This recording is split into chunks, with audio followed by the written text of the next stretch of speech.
Hello, friends. Welcome to the Word Up Podcast, the place where we receive a daily dose of God's Word. Hope you've been blessed by the previous episode. And are you ready for today's word?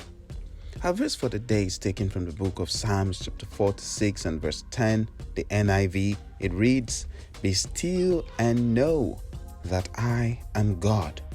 I will be honored by every nation. I will be honored throughout the world." This verse contradicts the nature of our world today as we live in a fast-paced world where everyone wants everything to happen in seconds. Fast rides, fast foods, fast flight, fast money, etc. In an online survey of 7,331 US workers, more than half were found to have failed to take their full holiday allocation. The most popular explanation was that they were worried about the mountain of work waiting for them when they returned. Working and getting things done is part of human nature. Not just working, but having things work in a swift manner. Parents want their children in school quickly and out of school before you know it. I found from research that children now graduate from college between the age of 10 and 13. After university, we want to quickly get a job or make money through whatever legit means, get married, have children, tour the world, and just live life.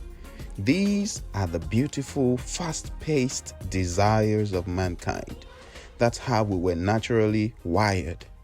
We have a mind, a soul that is constantly thinking of ways to solve problems. So when we hear the word "still," it negates the reality of our society. A verse says, "Be still." What does that mean? From the root word, it means to refrain, to be quiet, to forsake, and to let go, just to name a few. Sometimes we need to pause and refrain from the busyness and withdraw from the noise and distraction of this world. There are certain things you may not discover until you stop and take a second look. While being still is not only referring to one's physical posture, it also includes taking time out to be physically still before the presence of God in the place of prayer, fasting, and meditating on God's word.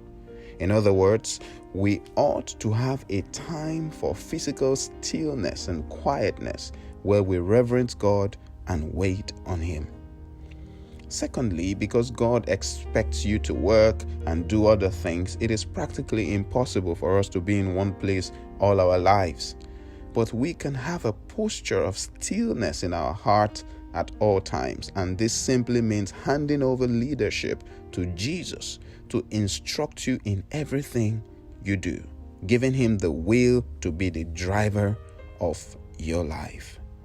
He said, when you do this, you will know by experience, not by someone explaining to you, but you yourself will have a first-hand knowledge that He is God, He is supreme and supernatural. What are the benefits of having God in charge of your life? The list is endless, but we'll name a few. Number 1, eternity. I had to start with this because if there's one thing God desires for you and I, is that we spend eternity with Him in a place of rejoicing and not torment. And you access this by making Jesus the Lord of your life. It has to be a decision you make yourself. No one can do this for you. Number 2, blessings. God does not want you to live wretched on earth only to enjoy in heaven. However, there are principles guiding kingdom prosperity which one must engage to access it. For example, sowing and reaping. When children of God sow, and this goes beyond planting a crop, if that's your trade, that's okay.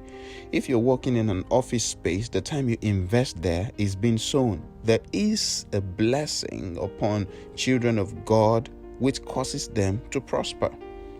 We have been made kings and priests unto God, and we will reign on earth. Revelations 5:10 says, kings rule, they don't beg.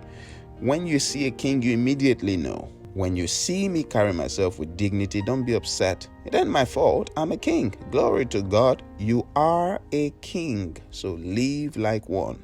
God has made you a king. He expects you to live and reign on earth. The third benefit of having God in charge of your life is protection. When God is driving the vehicle of your life, you can be sure there will be no damage. Your life is safe and secured.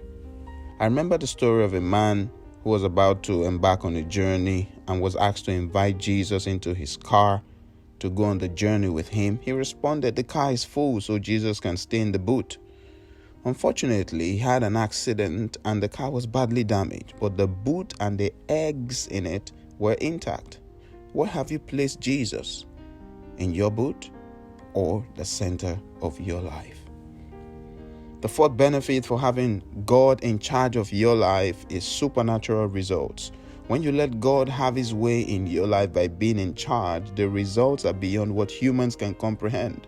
He walks through the little things you do to bring forth unspeakable results. The verse of the day says, "Be still and know that I am God. I will be honored by every nation. I will be honored throughout the world. When people from every nation and tribe see what I do through you, they will honor me, says the Lord." The manifestation of the power of Jesus in your life is to bring glory to himself, not you. So we must, at every point in time, point everyone who asks about these things to the one who has done them and not share his glory. The Bible says, "Let your light so shine before men that they will see your good works and glorify the Father in heaven." So before I leave you today, may I ask you, who is in charge of your life? You or Jesus? When was the last time you sought the face of God because of love without asking him for anything? God needs you. He wants to spend time with you, and I assure you that if you can do this, it is for your benefit. Let us pray. Dear Father, we thank you for your word which has come forth to us today. We pray, Lord, for grace to be still in this fast-paced world. Help us, Lord, to withdraw from the busyness and the distraction in our society. Help us to create time, make you the center of our lives. Help us, dear God, to spend time with you, quality time. Dear Father, help us to be still. Help us to be still. Help us to be still.